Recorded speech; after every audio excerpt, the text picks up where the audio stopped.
Welcome, welcome everyone to Victorious Conversations, where we inspire, uplift, and encourage others as we all journey to victory. I'm Victoria Gilbert, your host, and I'm excited to have you on today. So, our guest today is Amelia Daniels, and I'm just excited to have Amelia joining us today for Victorious Conversations. I've known her all her life. We grew up in the same church in Ritter, South Carolina. And so, I am excited to have her on Victorious Conversations today just to share her testimony is a good one. So, welcome, Amelia. How are you doing? Hello. Good. How are you? Doing great, doing great. So, we are going to get started. And I want you just to tell us a little bit about yourself. Just a little snippet because we're going to get a lot into who you are as you give your testimony. Well, my name is Amelia Daniels. I am married and I have two daughters. I am a certified surgical technologist and I work at MUSC and I attend Beulah Refuge Tabernacle in Orangeburg, South Carolina. Thank you so very much. Thank you. Um, so, what we're going to do, we're just going to get started, go right into the testimony as you share with us your journey to victory. And as I was telling everyone, I've known you all your life. Yes. So, we grew up together in Ritter, South Carolina, at our home church down in Ritter. So, just growing up and watching Amelia and just seeing her grow and mature into the awesome woman of God that she is today, I had no idea her complete testimony. And when we shared and we talked, I just thought it was so powerful. Just the small things that she shared with me. And so I hope as Amelia is sharing today, what I know, not hope, what I hmm know is that God is going to touch and inspire and encourage someone as she is sharing on today. So I'm just going to let you take it away and go ahead and get started. Well, I got married October 15th, 2013 to my high school sweetheart.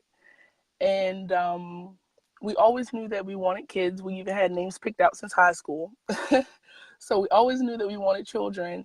So just like for the first 2 years, like nothing really happened. Like nothing, not a faint pregnancy test or a miscarriage, even nothing. So at the time, I was living in Greenville, South Carolina, and I decided to just exercise my rights with a new OB. So I went to the OB. As a matter of fact, it was on my mom's birthday, March 25th. And he asked me a series of questions about just like weight gain and abnormal hair growth. And he asked, like, where do I pick up most of my weight? And I told him in my midsection. So everything that I said, he was like, well, it sounds like you have a condition called PCOS. And I had heard of it up until that point because a friend of mine had it, but I really didn't know about it. So he said, I'm going to refer you to a reproductive endocrinologist. And that's basically a doctor that works on a women's reproductive system or a man's reproductive system. Um, and more or less with the hormones of the body. For a woman, estrogen, or for a man, testosterone. So didn't think anything of it, went. And after this man tells me that I'm morbidly obese, he then tells me that I have PCOS. So he did an ultrasound of my ovaries, and basically PCOS stands for polycystic ovarian syndrome, and that means fluid-filled cyst on the ovaries. So he didn't see any cyst. He saw that my ovaries were, in a sense, swollen. So then the list came. He told me that basically I could take a drug called Clomid, which made you hyperovulate have released many eggs, which means you would have multiple children at once. I said no. So then he said I could adopt. Then he said I could have in vitro fertilization, and that is very, very expensive. Basically, the sperm and the egg meet outside of the body, and then it's placed within your body. And I said no. And the last drug he offered me was a drug called metformin, and he said that is the least aggressive drug. You might not see too much results with it. So at this time, I'm devastated. I'm 26 years old, and he's basically just told me that I probably won't have children on my own outside of adoption, or I would have to have expensive help. So I'm like, oh gosh. So I go home and I tell my husband, he's like, everything's going to be all right. And I'm like, no, you don't get it. Like, this is it. I'm not even having a cycle. So my body is really telling me that, no, you're not going to have a baby.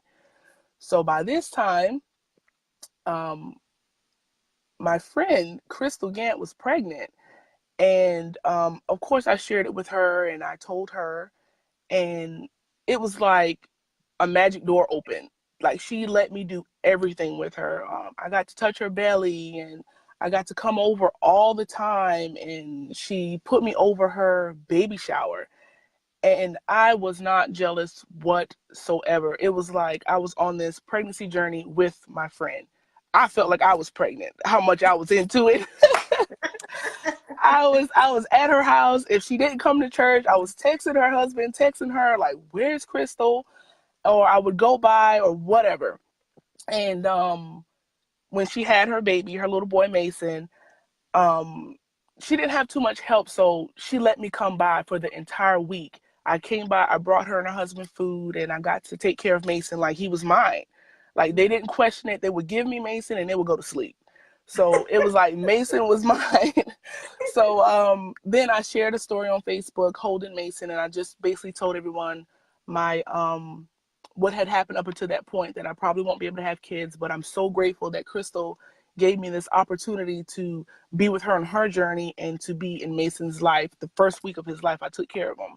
So that was really something special to me. And that opened up the door for a lot of people that had been struggling with infertility, PCOS, or whatever it may be, miscarriage. And I found that that is something that we as African American women really don't talk about. So I felt that because I am an open person and I probably talk too much, like I told you, I probably talk too much about my life, but that was something that I never held back. So when people would ask me, well, when are you going to have kids? Or why haven't you and Travis had any babies? I would let that be known. Well, I have a condition, PCOS, and I can't have a baby. And then they'll be like, oh, I'm sorry. I'm like, no, no, no, don't be sorry. I'm just letting you know that that's a condition that's out there that women have in case you come up on it again. So by this time, we moved back home after Mason was born. That July, we moved back home. And I started going back to my church, Beulah, in Orangeburg. And I wasn't too much concerned about the medication. I had that medication in the back of my mind, but I wasn't too concerned yet. But then the months started going by, and Mm. then nothing was happening. Can I ask you a question real quick before I Mm-hmm. continue? So when you came home and you told Travis, this is Mm-hmm. what the doctor said, and he's like, "Oh, okay, baby. You know, like our husbands do, they encourage us, and Mm-hmm. you let him understand the seriousness of it." Mm-hmm. How long was that process? Like, was it just a one-time conversation, or was it something that you all had to you had to remind him of the seriousness of it again, or what was that process like?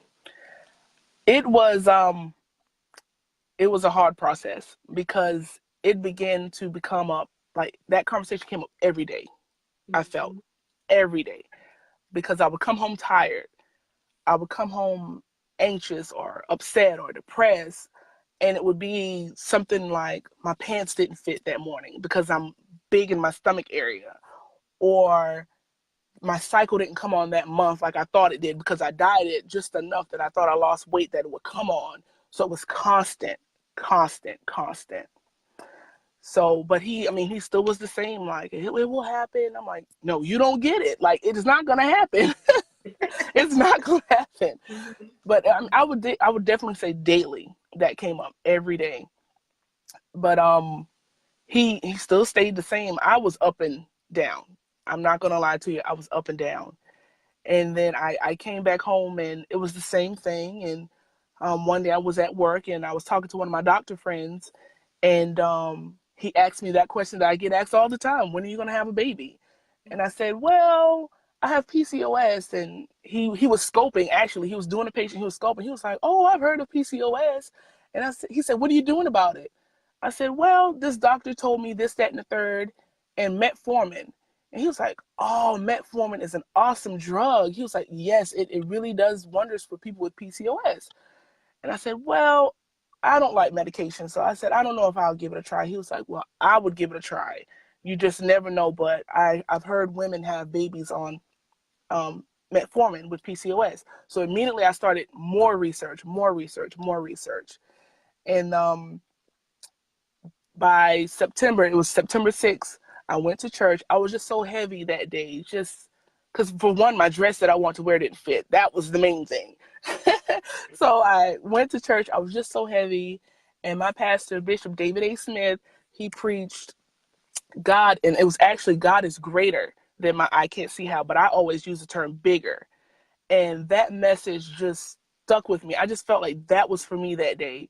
And even though by the end of the service, I was just like so heavy and kind of like in a limbo of confusion, because I was like, well, if he's bigger, if I take this pill, and I told the guy, because the deal with the pill was I had to start off taking one, and then like the next 2 weeks I had to double it, and then the next 2 weeks I had to triple it.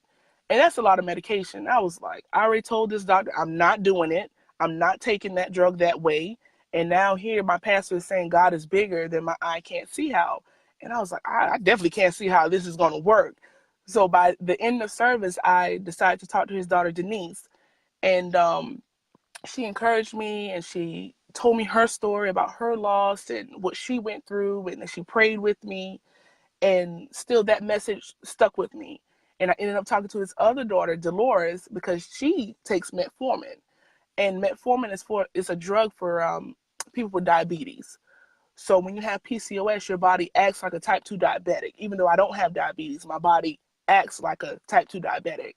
So she told me about the drug and everything. And that October, I decided to call Greenville and get the drug. And I really feel that because I was so negative to my doctor and told him that I wasn't going to take the drug the right way, I knew from my research that I needed to be on that drug at least a year. And this doctor gave me 6 months worth. So that's 180 pills. He gave me 180 pills. So I started taking it every day at 9 o'clock. It was 500 milligrams, extended release metformin. And every day I took it, I remember my grandfather, he always would anoint us in Elizabeth, and he would say in Jesus' name. So every time I took that pill, I just said in Jesus' name. I don't care if I was in church, a restaurant, a movie theater, I took that pill at 9 o'clock. I had an alarm set. Mm. So Deep. still, it was like nothing was happening. But the pill did bring on my cycle like every 30 days, not 29, not 31, every 30 days. So that gave me hope, because that meant that my body was releasing an egg. So Mm. there was a slight bit of hope that that egg could possibly get fertilized. So time just kept creeping by, and um, I decided to join this weight loss program at MUSC where I work, and very expensive. And but they took it out of my paycheck, but it was very, very expensive. So I was in this program, and then I put on Facebook March 24th, 2016. I put on Facebook just joking. I was outside joking around. I was like, you know what? When I get pregnant, what is it going to feel like? So I put it on Facebook. I said, what was your pregnancy symptom? Like, I just wanted to know. It was just a general question. And people started responding. And I was like, oh, okay, yeah. And I said, it's just a question. I put it on my hashtag, it's just a question. So the 28th, I went to work. And I was a little bit off that day, I would say. I was very anxious. People were getting on my nerves that really never get on my nerves. I'm like the life of the party. I'm always making people laugh at work. And everybody kept asking me, what's wrong? What's wrong? And I'm like, nothing's wrong. Like, you're bothering me asking me what's wrong. So that was really like off for other people. They were really concerned. They were really concerned. So my mom called, and like I said, I'm an open person. So she always asks me, how's your day and how's things going? I was like, I don't feel good today. I said, I'm very mad and I don't want to be here. And she was like, well, you did mention that, it's gonna be that time of the month. And I was like, it hit me like a ton of bricks. Like, wait a minute. It's been 30 days. I was like, it's been 30 days. It was 32 days now. So that means I was 2 days late. Two Okay. days. So I texted my friend. I was like, you have to bring me a test. I know my manager's on here, but we took a test. We took one of the tests. I said, you have to find me a test right now and meet me at the bathroom on the therapeutic side. I need it now. So she brought me the test, and she didn't think anything of it because I take tests all the time, and I always tell her it's negative. So prepared the test. I put it on the sink, and I was nervous for some reason that day, and I flushed the toilet with my hand. And I don't ever do that. I always use my foot. So I had to rewash my hands. And while I'm rewashing, and I'm kind of like looking, and I'm reaching for the paper, I was like, and I looked, I said, it's 2 lines on this thing. So I held it up at the light. I'm like, it's 2 lines. So I text my friend, I'm like, girl, you got to get over here now. So she gets over here. She was like, oh my God, it's 2 lines. So I took it to my manager, who's my friend, and she's like, whose test is this? I said, it's mine. It's my test. She says, 2 lines on this test. I said, I know. So immediately I panicked because at this time, remember I told you the doctor gave me 180 pills. I had 2 pills left. So I had taken 178 pills up until this point, and I had 2 pills left. And I knew that from what I had read, like women would get pregnant on metformin, and then it would stop the drug, and then they would miscarry like at 30 weeks, 36 weeks, and that's a full-term baby. So they had like stillbirths. So I knew that I had to continue this drug, so I had to get more. I had to get more. So I had a blood test. I called my OB at that time, and he had no problem giving me another prescription. I picked that up, and I told Travis immediately when I got home. Like, I had to tell him, even though I didn't post that video until that 12-week mark. I told him, very super excited. My best friend's birthday was that next day. I told her on her birthday because she wanted to go out to dinner. And I don't know what it might be, a mind thing, but when you find out that you're pregnant, it's like, I'm nauseous.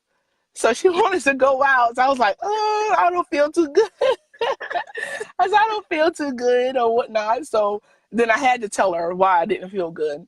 But it was like from that point, every little thing, like the devil kept throwing wrenches in my happiness. I started bleeding.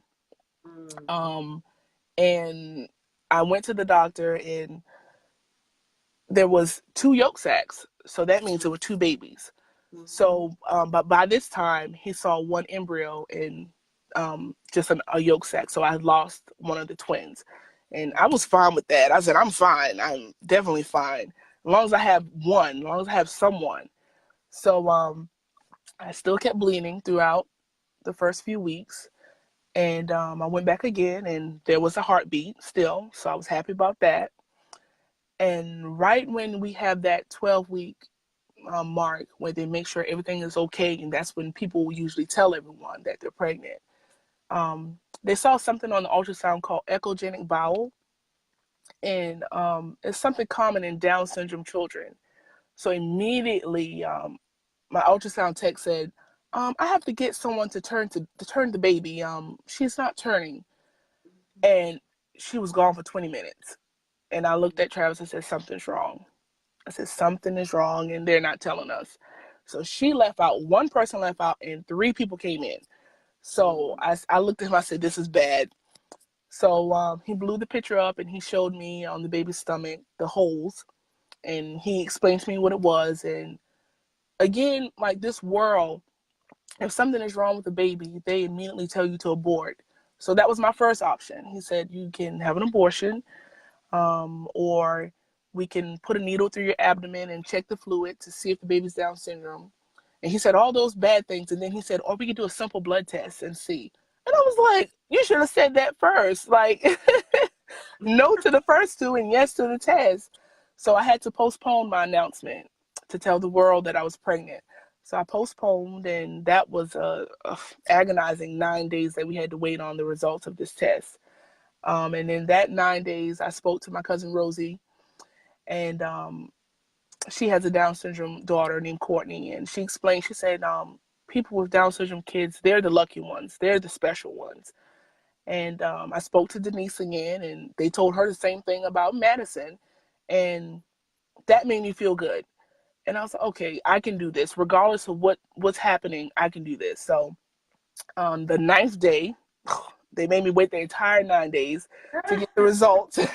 They called and it was like, well, we didn't see anything. The baby's normal, and do you want to know what it is? So she threw out some kind of medical term that I should know. um, I don't see the Y chromosome or the X chromosome. I was like, listen, I don't have time to be book smart. I need you to tell me boy or girl. So she was like, she was like, it's a little girl. I was like, thank you. So immediately I started putting it on Facebook. I started calling everybody, telling everybody, but I still made it special for my mom. I put a bun in the oven for her, and she checked it and saw the bun. She was like, what is this? So everybody was happy about that. And like I said, throughout the pregnancy, it just stuff kept happening. I took a fall. I was okay. I was out of work for about a week, probably 2 weeks. Um, Still that bleeding here and there, but delivered a 7 pound, 12 ounce baby girl on Wow. November Thank 16th. God. November Yes, 16th. November 16th. So she's going to be 2 in a few days. So, Yes. The same mm-hmm. birthday as Hope. Oh, really? Uh, That's a special day. Special yeah. day. Yeah. But even after I had her, it was like constant. It was still something else. For 4 days later, I was put back in the hospital Mm-hmm. for my blood pressure being extremely high. Mm. And it was so crazy because my tech kept coming in the room. She was like, can you see me? And I was like, I can see you. She was like, because your face is very swollen. And if people remember, I put that picture on Facebook. Yeah. I told my testimony about that I survived, because they were like, if you keep swelling, we're going to have to put you on a ventilator. And all Mm-hmm. I could think about was my family coming in and Mm-hmm. seeing me on this ventilator, on top of my baby being home, a newborn, being home with my mom while Travis and I were at the hospital. So that was hard. They kept me in the hospital for about 4 days. Hallelujah. Mm-hmm. 4 days. And I was released just before Thanksgiving. Thank you, God. So, and So, uh-huh. you go ahead. I wanted to just pause and acknowledge that you had a struggle, in Mm-hmm. the way that you decided, okay, I'm going to go through this struggle. This is what God has given me. I'm Mm-hmm. going to out. I'm going to educate myself. I'm just not going to sit back in the corner and say, this is happening to me. You Mm-hmm. decided, okay, Lord, this is the condition the doctor said I have. Let me find everything I can find out about PCOS. Educate myself. Mm-hmm. And then you reached out to others. You went and you found other people and said, I want to know your Mm-hmm. story. How did you walk this journey? I see you have victory. So tell Mm-hmm. me about it. I mean, you did that with your pregnancy. When the doctors told you that Olivia may have Down syndrome, you reached out to your cousin. So I believe that it's important that when we have our journey, whatever our journey is, that we just don't allow it to happen to us. We get out Mm-hmm. and walk it and we live it and we do it to the fullest, to the best, to whatever our hands can do, whatever God can show us. And Mm-hmm. that's exactly what you did. You didn't just sit down. You got up, and I just love how you said, everybody was involved. You were an Mm-hmm. open book. You were like, I'm gonna let everybody know what's going on. They knew your struggle, and now they see your victory. You Mm-hmm. know, so it wasn't like, oh yeah, you didn't know this was happening. No, everybody knew what was going on, and now everybody, Everybody. and now Everybody everybody do. know God gets the glory. God Mm-hmm. gets the glory. I love how you said you waited to tell the world that you were pregnant. I Exactly. love that. You wanted to announce to the world. And so the world Exactly. knows your God is bigger than Mhm. PCOS. Hallelujah. All Mhm. right, so afterwards, God gave you, you had another struggle in the journey, 4 days in the hospital. Mhm. God brought you out of that victorious. Now you're home and, continue. Let us Yeah, know I'm about. home. I'm home living my life. Mm-hmm. And the reason I was back in the hospital because my blood pressure was high. Mm-hmm. So I only had to take pressure medication for about 3-4 weeks. So it was nothing that I had to continuously be on. Thank you, Lord. So And by oh, that's another thing. I'm sorry mhm for interrupting you. Um, you received your victory through medication. mhm Through medication. And you said that you knew I needed to take this throughout my entire pregnancy because I already mhm did research and I already heard and saw that some women didn't do that. So I'm going to mhm be wise about this thing. mhm I'm going to use wisdom. I'm going to take this medication, and you have your victory. You have your bundle of joy. And that's mhm important. God has doctors here for a reason. God has mhm scientists here for a reason. And so we, as people of God, we have to be wise enough to use the tools that God has put out here for us. That's true. Walking our victory. So let's get the victory by mhm using the tools that God has made possible for us. All right, so mhm you use another tool, you can use medicine, but you only had to use it for 3 or 4 weeks. Your mhm blood pressure medicine. That Mm. is true. And the doctors Thank really you, didn't Lord. even think I should take the metformin throughout the pregnancy, even though he Mm. filled it with no problem. He said, well, you're pregnant now. I was like, no, I Mm-hmm. need this drug for the rest of my pregnancy. So I mean, when I said it, I didn't have to argue. I said it once, and he gave it to Mm-hmm. me. But I did know for sure that I needed that medication. I did know for sure. Thank you, Jesus. So Thank even you. after not being on the blood pressure medication, my doctor, my OB, he was still like concerned because in the medical field, in the medical world, they always say if your body didn't work before and something miraculous happens, it's fixed. And Mm-hmm. I believed that to a certain degree. So he would constantly ask me, do you want any kind of form of birth control? Because you possibly can get pregnant again. I was like, no, no, no, no, no, no. I'm good. I'm not going to get pregnant anytime soon. I was like, no, no, no. I'm good. I'm good. And my doctor, Dr. Soper at MUSC, he is so sweet. He calls me kiddo because I'm one of his younger patients. So he's like, okay, kiddo, if you say so. And I went for my monthly checkup, my 6-week checkup, and then I went for my annual. So then we were on the verge of Olivia turning 1 that November. And that October, went to work, had the same little feelings, and I found out I was pregnant again.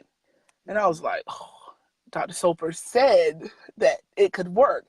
But by the time that I got to the appointment, the 8-week appointment, he confirmed that the baby was no longer there.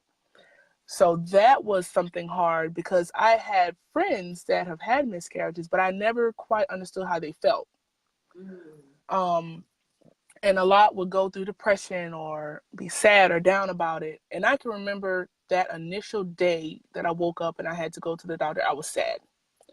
But after that, it was like, it happened.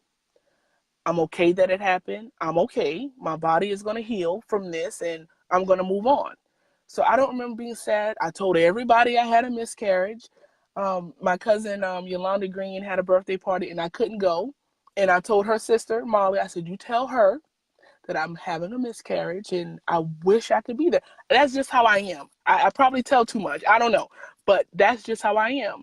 I just want people to know that it's okay to ask me something or come to me because I'm going to tell you Mm-hmm. regardless. And if you have gone through it or will go through it, you can always say, well, Amelia went through it. I can talk to her. So that's why I'm just, I don't hold anything in. So we celebrated Olivia's first birthday after the miscarriage, and that was November. And December came in and didn't think much of it. And even after having my ultrasound to confirm the miscarriage, my doctor said, do you want birth control? I was like, no, no, no, no, no, no, no. This happened because I wasn't on metformin. That's why it happened. I said, that's what happened. So I'm good. I'm not taking metformin. I'm good. So he was like, okay, kiddo, okay. So December rolls in and just felt funny at work. Took another test and it was positive. And I was like, God, why are you playing with me? I know you playing. I know you playing. This is not real. This is a dream. And I, in the back of my mind, I kept telling myself, it's not going to last. This pregnancy is not going to last. I'm not on metformin. So I didn't say anything. And we live here with my mom. So I didn't say anything. I wasn't going to tell her because I just felt like it wasn't going to stay. So then the new year rolled in. And I'm still sitting here like, like, okay. Because every test, when you take a pregnancy test, it could be a faint positive. It could be two lines there, but one could be fainter than the other.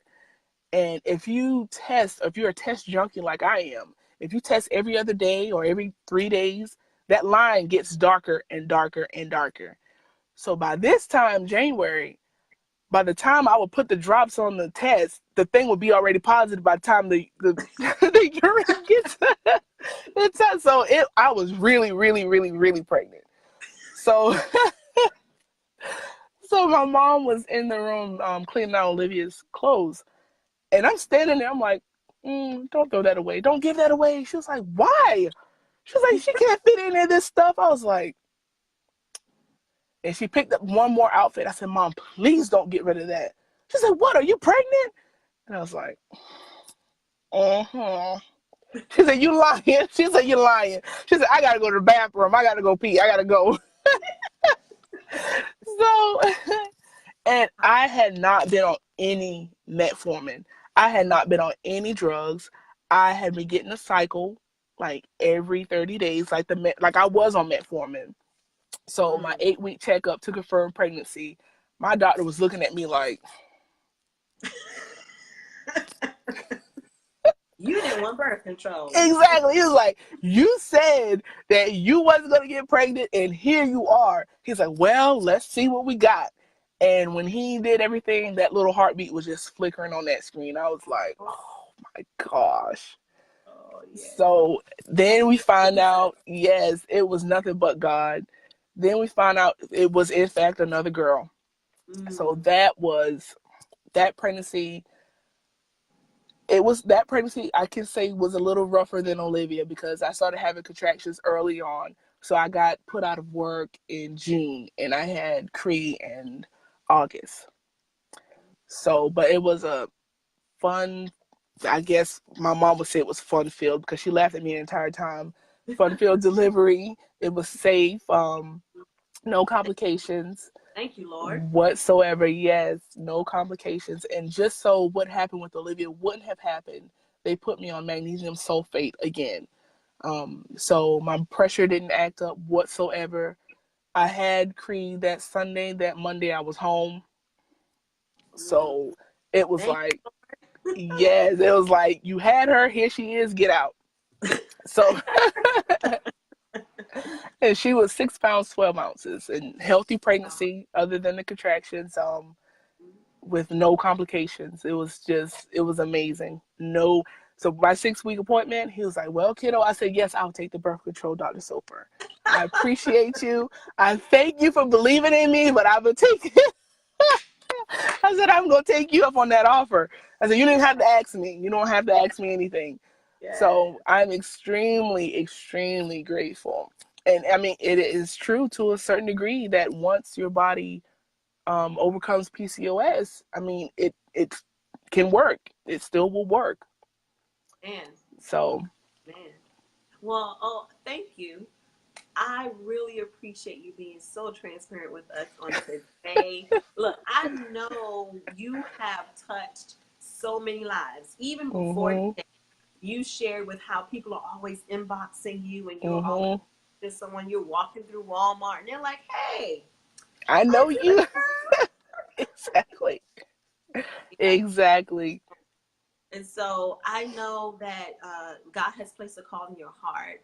I know Mhm, that He has used your journey to encourage and educate others about mhm, this. I know you have a real true passion about it, and so I'm excited about your what's next. I know Hmm. your journey, your testimony doesn't stop here. I'm really excited about your what's next. I know you shared a little bit about a blog that may be coming up Hmm. soon. So I'm excited to just to know that through whatever you do, through your blog and others, other avenues that God is going to place in your heart, Hmm. thousands of people are going to be helped. Oh Thousands of yeah. people are going to realize their healing and just Hmm. walk in victory. And so, thank you so much for sharing. Do you have any last minute advice or comments that you want to share? Just basically what I tell everyone that I talk to in my inbox, text message, phone calls. I always tell them to just keep the faith.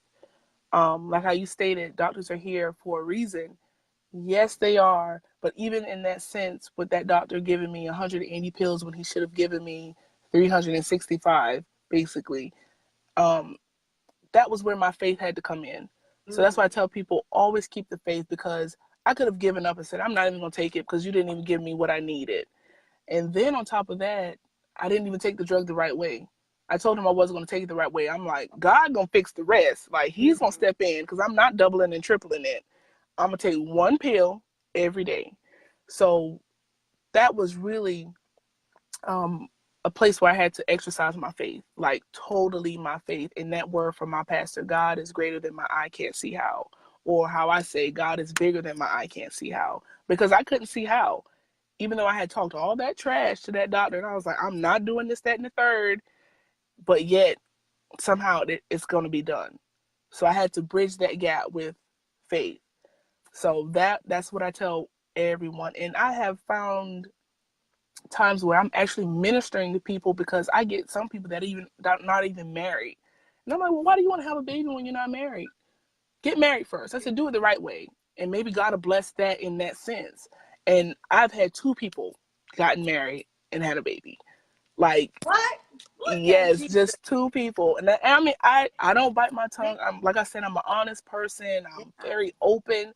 And I, Mm, I had to say it. What would I be? Who would I be to encourage someone that's, not right. married to go out and just have a baby? No. Right. I said, do it the right way. You and this young guy have been together this, that, and the third that long.